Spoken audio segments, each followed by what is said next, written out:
Principles of Finance, a la Shmup. Hollywood accounting.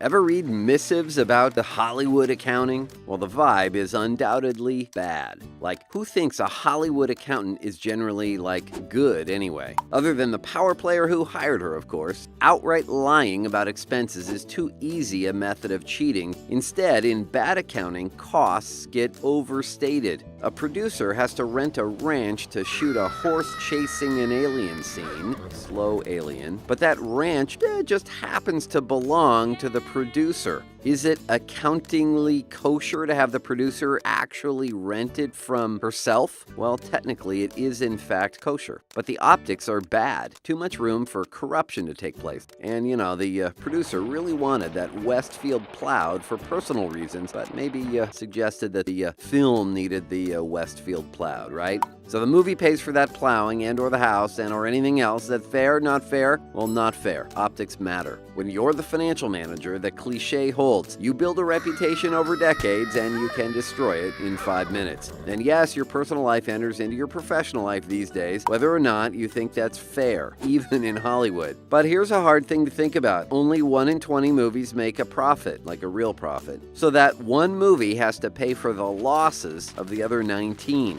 Well, when you've greenlit a slate of 20 movies which will rent a soundstage for 2 years for $2 million, how do you account for the cost of that $2 million?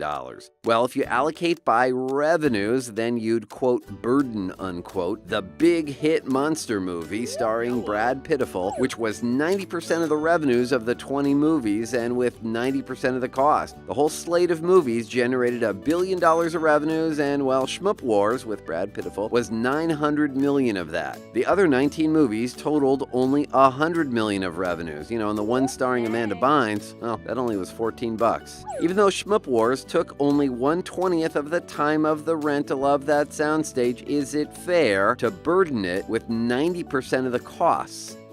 So is it fair? Well, we're thinking. And then how do the profit participants feel about that allocation? Meaning that Justin Bieber or Brad Pitiful, stars of the movie, well, Brad anyway, was to keep 10% of the profits of the film. The film was clearly very profitable. Had you charged 1/20th of the $2 million for that soundstage rental, well, then its rental expense in the film would have been $100,000. But instead, you charged $1.8 million in studio costs. So you just essentially, you took away $1.7 million in profits from Brad Pitiful's profit pool, and that would have netted him $170,000. Brad's agent will be none too happy about this arrangement. Legal? Yes. Fair? Well, maybe. Why maybe? Well, because when the movie was funded, nobody knew it would be a big hit. Had the movie done horribly, would the studio have asked Brad Pitiful for his salary back? No. The studio will argue that it's totally fair because this big hit movie just made Brad Pitiful even more valuable, and on his next contract, he can secure even better terms. And in fact, in real Hollywood,